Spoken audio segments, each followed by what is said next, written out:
One of the more common reasons for coming to see me as a patient is that somebody gets a positive calcium score and they get a big one, like 1,000 or more.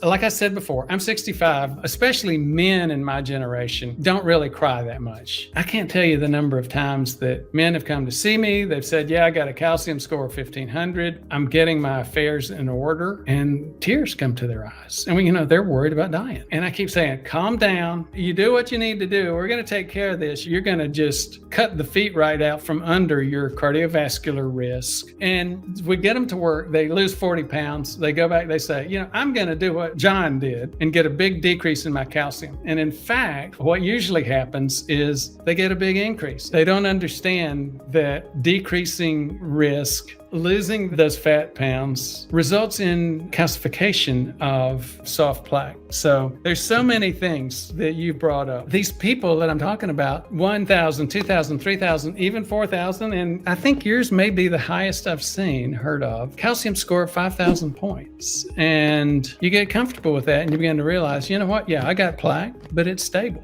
And I'm checking it on a regular basis. I'm making sure I don't have soft, inflamed plaque, and I'm good. So it takes a while to make that transition to get through that, but that's a great place to be. So number one, it's like I do with so many of my newer patients. They come in, I say, gosh, you've got plaque, but I look at your insulin survey and it's not too bad. It doesn't really support that kind of plaque. And they say, well, doc, you need to know I lost 30 pounds. I lost 50 pounds. I lost 150 pounds. So you start making these changes and it starts correcting things. You're doing great. And that's what I end up saying.